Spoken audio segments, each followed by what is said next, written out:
Chapter 1: The Challenge of the Future. Whenever I interview someone for a job, I like to ask this question: what important truth do very few people agree with you on? This question sounds easy because it's straightforward. Actually, it's very hard to answer. It's intellectually difficult because the knowledge that everyone is taught in school is by definition agreed upon.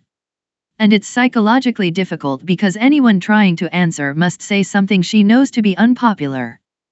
Brilliant thinking is rare, but courage is in even shorter supply than genius. Most commonly, I hear answers like the following: our educational system is broken and urgently needs to be fixed. America is exceptional. There is no God. Those are bad answers.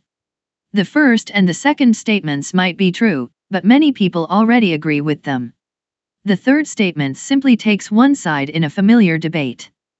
A good answer takes the following form: most people believe in X, but the truth is the opposite of X. I'll give my own answer later in this chapter. What does this contrarian question have to do with the future? In the most minimal sense, the future is simply the set of all moments yet to come. But what makes the future distinctive and important isn't that it hasn't happened yet, but rather that it will be a time when the world looks different from today. In this sense, if nothing about our society changes for the next 100 years, then the future is over 100 years away. If things change radically in the next decade, then the future is nearly at hand.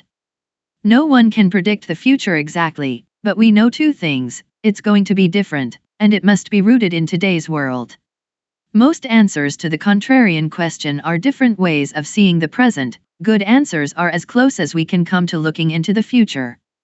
0 to 1, the future of progress. When we think about the future, we hope for a future of progress.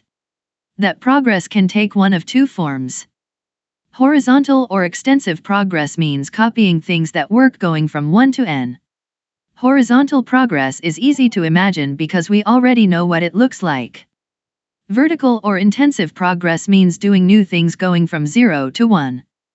Vertical progress is harder to imagine because it requires doing something nobody else has ever done. If you take one typewriter and build 100, you have made horizontal progress. If you have a typewriter and build a word processor, you have made vertical progress. At the macro level, the single word for horizontal progress is globalization, taking things that work somewhere and making them work everywhere. China is the paradigmatic example of globalization. Its 20-year plan is to become like the United States is today. The Chinese have been straightforwardly copying everything that has worked in the developed world: 19th century railroads, 20th century air conditioning, and even entire cities. They might skip a few steps along the way, going straight to wireless without installing landlines, for instance, but they're copying all the same. The single word for vertical, 0 to 1 progress is technology. The rapid progress of information technology in recent decades has made Silicon Valley the capital of technology in general. But there is no reason why technology should be limited to computers. Properly understood, any new and better way of doing things is technology. Because globalization and technology are different modes of progress, it's possible to have both, either, or neither at the same time. For example, 1815 to 1914 was a period of both rapid technological development and rapid globalization. Between the First World War and Kissinger's trip to reopen relations with China in 1971, there was rapid technological development but not much globalization. Since 1971, we have seen rapid globalization along with limited technological development, mostly confined to IT. This age of globalization has made it easy to imagine that the decades ahead will bring more convergence and more sameness. Even our everyday language suggests we believe in a kind of technological end of history. The division of the world into the so-called developed and developing nations implies that the developed world has already achieved the achievable, and that poorer nations just need to catch up. But I don't think that's true. My own answer to the contrarian question is that most people think the future of the world will be defined by globalization, but the truth is that technology matters more. Without technological change, if China doubles its energy production over the next 2 decades, it will also double its air pollution.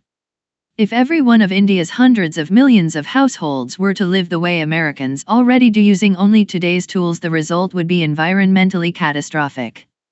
Spreading old ways to create wealth around the world will result in devastation, not riches. In a world of scarce resources, globalization without new technology is unsustainable. New technology has never been an automatic feature of history. Our ancestors lived in static, zero-sum societies where success meant seizing things from others.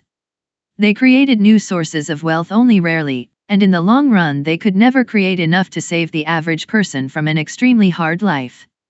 Then, after 10,000 years of fitful advance from primitive agriculture to medieval windmills and 16th-century astrolabes, the modern world suddenly experienced relentless technological progress from the advent of the steam engine in the 1760s all the way up to about 1970. As a result, we have inherited a richer society than any previous generation would have been able to imagine. Any generation excepting our parents and grandparents, that is, in the late 1960s, they expected this progress to continue. They looked forward to a 4-day work week, energy too cheap to meter, and vacations on the moon. But it didn't happen. The smartphones that distract us from our surroundings also distract us from the fact that our surroundings are strangely old. Only computers and communications have improved dramatically since mid-century. That doesn't mean our parents were wrong to imagine a better future, they were only wrong to expect it as something automatic. Today our challenge is to both imagine and create the new technologies that can make the 21st century more peaceful and prosperous than the 20th.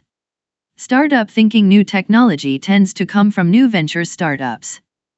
From the founding fathers in politics to the Royal Society in science to Fairchild Semiconductor's traitorous aid in business, small groups of people bound together by a sense of mission have changed the world for the better.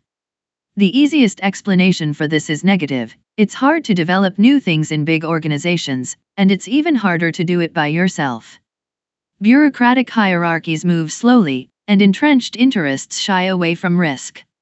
In the most dysfunctional organizations, signaling that work is being done becomes a better strategy for career advancement than actually doing work. If this describes your company, you should quit now. At the other extreme, a lone genius might create a classic work of art or literature, but he could never create an entire industry. Startups operate on the principle that you need to work with other people to get stuff done, but you also need to stay small enough so that you actually can.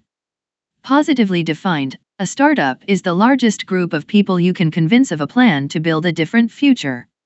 A new company's most important strength is new thinking. Even more important than nimbleness, small size affords space to think.